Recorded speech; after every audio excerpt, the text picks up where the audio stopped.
হরি বল। আর হাত তুলতে হবে না, আর হরিনাম গাইতে হবে না। 24 ঘন্টা হয়ে গেছে, এইবার তুমি নরকে চলো। দাঁড়ান দাঁড়ান, বিষ্ণুদূত এসে গেলেন, বললেন ও আর নরকে যাবে না, ও বৈকুণ্ঠে ভগবান কৃষ্ণের কাছে যাবে। বলে কেন? এ তো মহাপাপী, 24 ঘন্টা টাইম পেয়েছিল, কেটে গেছে। বলে 24 ঘন্টা যে হরিনাম গাইল তার ফল কথা। এটা তো 24 মিনিটের ফল, 24 ঘন্টা। এই যে তাহলে 24 ঘন্টা হরিনাম গাইল তার ফল কথা। যমরাজ বলে ওকে ছেড়ে দে রে, প্রণাম কর, প্রণাম কর। যাদের গলায় মরার সময় তুলসীর মালা থাকে তারা পর্যন্ত যমলোকে যায় না, 10 হাত দূর থেকে তাদের প্রণাম করে চলে আসতে হয়। আর যারা হরিনাম গাইছে তারা কোনোদিন যমলোকে যায় না, ওরা যমের দুয়ারে যায় না, ওরা বিষ্ণুর লোক, ওদেরকে প্রণাম করে ছেড়ে দে। বুঝুন, হরিনামের মহিমা এ কলিকালের জন্য বিশেষত। যেন তেন প্রকারে একটু নাম স্মরণ করলেই জীবের এত কল্যাণ লুকিয়ে আছে হরিনাম। তাই ভক্তমণ্ডলী মায়েরা, আজকে মানে একটি নূতনত্ব আমার জীবনে। যেই মেলায় তো আমি অনেকবার এসেছি মায়ের কোলে হয়ে, এ মেলা আজকের নয়, অত্যন্ত পুরনো, অনেক দিনের মেলা, ভীমদেবের মেলা। তো আজকে আমার পরম সৌভাগ্য যে ওনার চরণে এসে একটু কৃষ্ণ কথা বলার সুযোগ প্রাপ্ত হয়েছে। হ্যাঁ, তা ভালো লাগলো।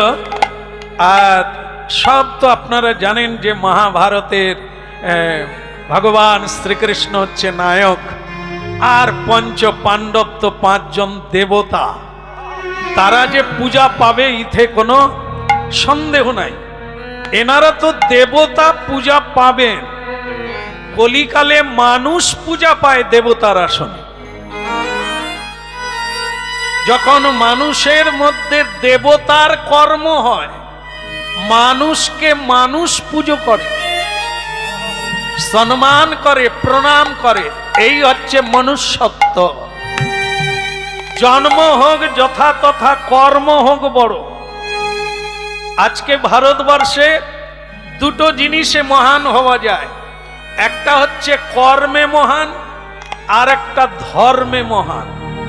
কারো পিছনে লেগে হিংসা করে আজ পর্যন্ত কেউ বড় হতে পারে না। বড় শুধু তারাই হয় যারা কর্মে এগিয়ে চলে। এই জন্য শ্রী ভগবানের কথা শুনুন আর জীবন সম্পর্কে জানুন।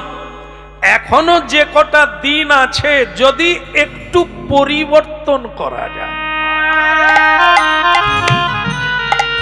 শ্রীমদ্ ভগবদ গীতা, শ্রীমদ্ ভাগবত, মহাভারত, রামায়ণ, এগুলি সব লোকের কল্যাণের জন্য, মানবের কল্যাণের জন্য স্বয়ং ভগবান মনুষ্যরূপ ধারণ করে শিক্ষা দান করেছেন। দুর্ভাগ্য হচ্ছে মানুষ যখন বেহুশ হয়ে যায়, সে তখন এগুলোকে বাদ দিয়ে অধর্মকেই ধর্ম বলে জানে।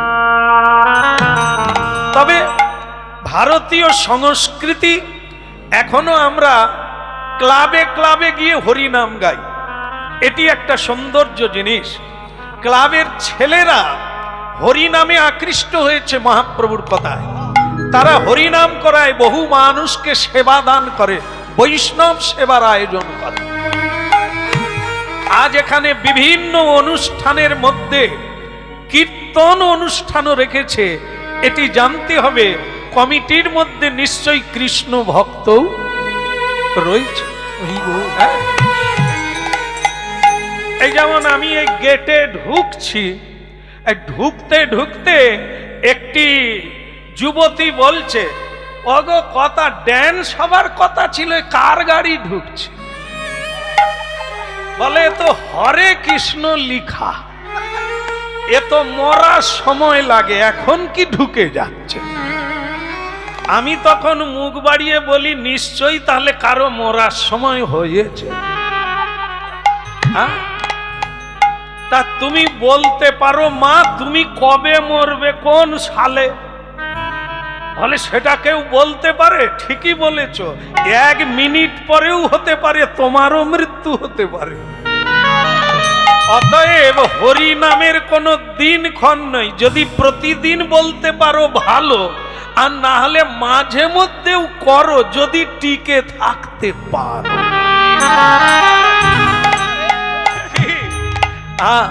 আই যমুনা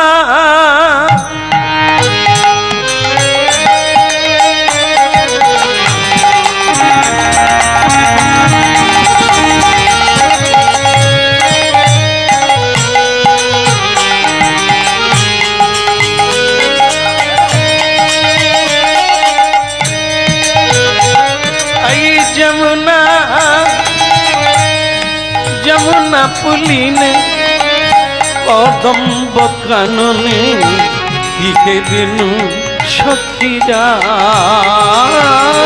ওই যমুনা পুলিনে কদম্ব কাননে কিহে দিনু সখীরা। যমুনা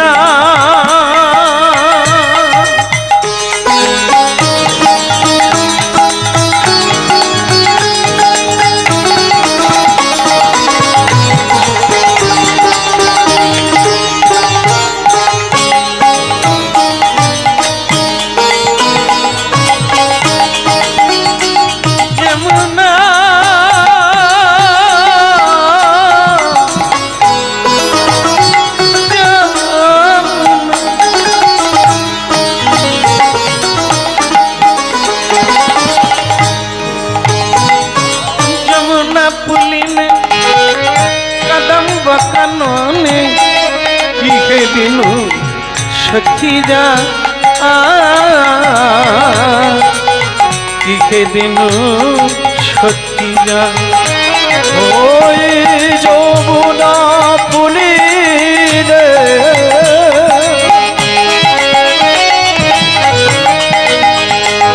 ওই কদম্ব কাননে কিহে দিনু সখিয়া। যমুনা যমুনা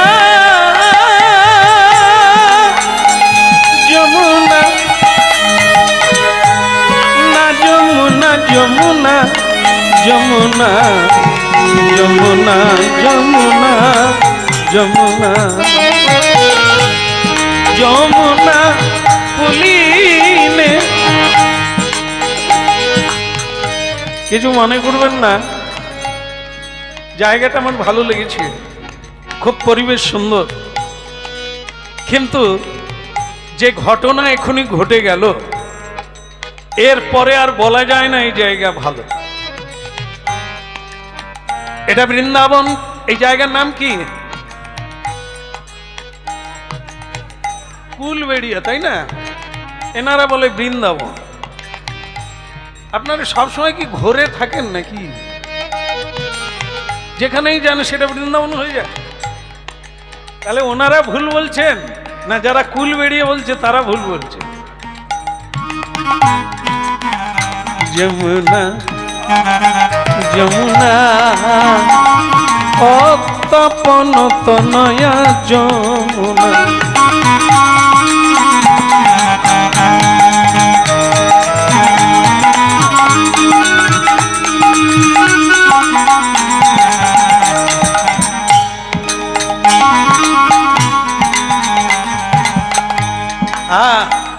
মায়েরা বলছেন এটা বৃন্দাবন। হ্যাঁ বৃন্দাবন কখন হয়? যতক্ষণ হরিনাম হয়, যতক্ষণ ভগবান থাকবে, ভক্ত থাকবে, এটাই বৃন্দাবন হয়ে যায়। ওই যমুনা পুলিনে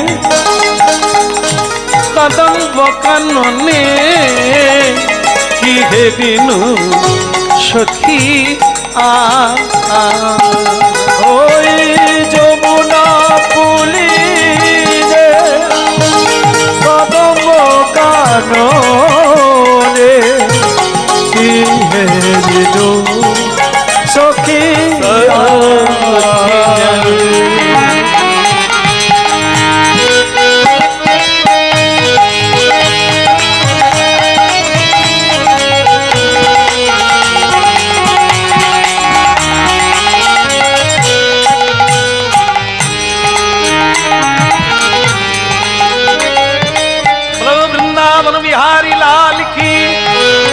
আর একটু জোরে হবে কি? বলো বৃন্দাবন বিহারী লাল কি। ওই যমুনা পুলিনে কদম্ব কাননে কি হে বিনু। আর যেটা বলেনি, যেটা খারাপ লাগছে সেটা বলি, সেটা হচ্ছে এখানে এমন কোন বদমাশ আছে, এমন কোন বদমাশ আছে। আমি স্নান করছি যমুনার জলে, আমি একজন ঋষি, একজন মুনি, তা আমার গায়ে পান খেয়ে কে পিচ ফেলে দিয়েছে দেখুন।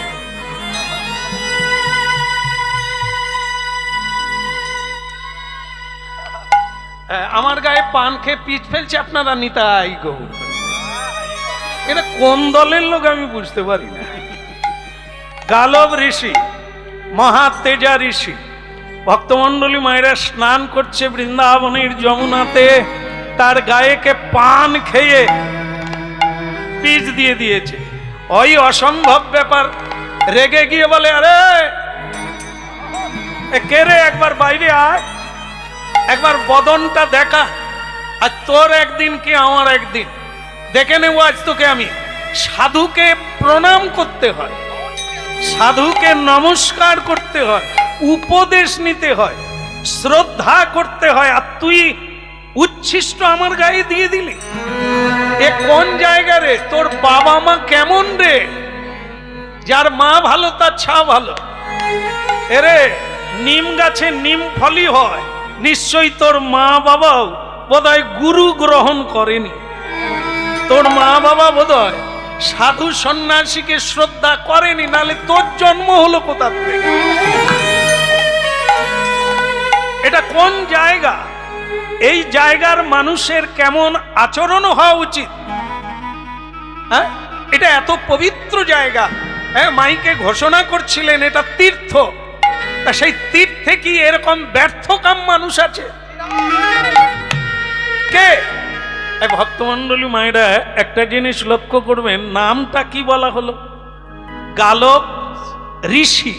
আচ্ছা, এই ঋষির কি কোনো বংশ আছে?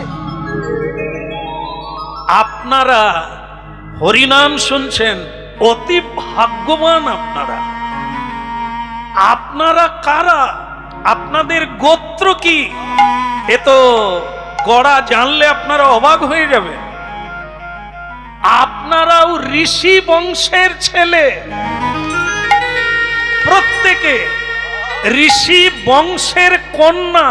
ভাবতে পেরেছেন? কি খাচ্ছেন, কি করছেন, কি বলছেন, কি করা উচিত ছিল? এই ভারত, পুণ্যভূমি ভারতবর্ষে জন্ম হইল যার, আপনি সার্থক করি কর পর উপকার। এ ভারতবর্ষ পুণ্যভূমি, সাধু সন্তের দেশ। হ্যাঁ, ইতিহাসের পাতা খুললে দেখা যাবে আধ্যাত্ম বিদ্যায় পারদর্শী এই ভারতবর্ষ, যেটা অন্য কোনো দেশে নাই, সেটাই ভারত ভূমিতে আছে। তাই ভারতের এত ধৈর্য। হ্যাঁ, ভারত গরিব হলেও এ ভারতের যে রত্ন আছে যা অন্য দেশে নাই। অর্থ থাকতে পারে, পরমার্থ নাই। এই জন্য সব দেশের মানুষকে ভারতবর্ষে আসতে হবে শান্তির খোঁজে। তাই ভক্তমন্ডলী মায়েরা, আপনারা শুনে নিলেন, আপনাদেরকে দেখবেন বাবার শ্রাদ্ধকালে আর মা বাবার শ্রাদ্ধকালে নারায়ণ পূজা উপলক্ষে যখন সংকল্প করে, তখন ব্রাহ্মণ ঠাকুর কিংবা গোস্বামী ঠাকুর কিংবা গুরুদেব জিজ্ঞাসা করে তোমার গোত্র কি? আপনারা তখন কাদের নাম বলে? কোন না কোন ঋষির নাম বলেন। কাশ্যপ, ভরদ্বাজ, শাণ্ডিল্য, মধুকল্য, এনারা কারা? এনারা ঋষি, ব্রাহ্মণ, ভজনকারী, মৌনী, তার বংশের ছেলে আপনারা। এই জন্য গোত্র বলতে হয় গড়া গড়া। তাহলে পরিচয় পাওয়া গেল আমরা ঋষির বংশের ছেলে। বৃহস্পতিবারে, একাদশীতে, পূর্ণিমায় কসাইখানায় লাইন দিয়ে দাঁড়িয়ে আছি, ঋষির বংশের ছেলে। দাদা আমার 2 কিলো লাগবে। নিতাই গৌর হরি বল।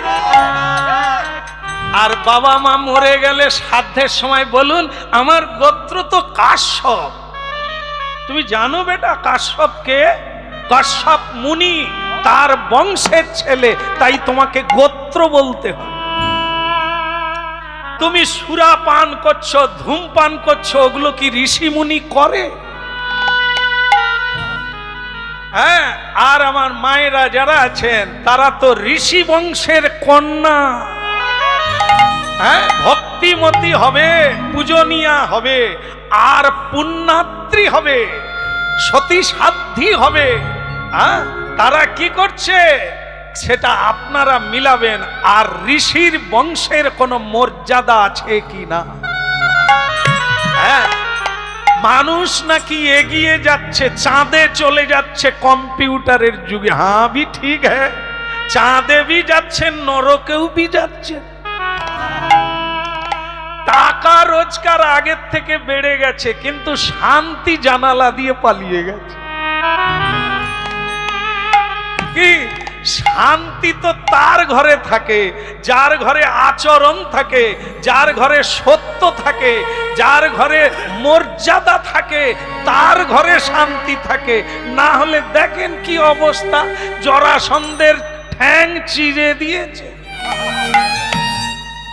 ওরে সর্বনাশ রে, জরাসন্ধ বলে আমার সঙ্গে কেউ পারবে না।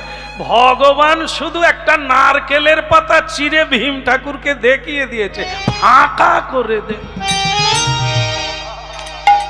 কই বাত নেই। কতক্ষণ টিকবি রে? 2টো পা ফাঁকা করে দিলে 2টো ভাগ হয়ে যাবি রে। এত অহংকার কিসে নিতাই বল?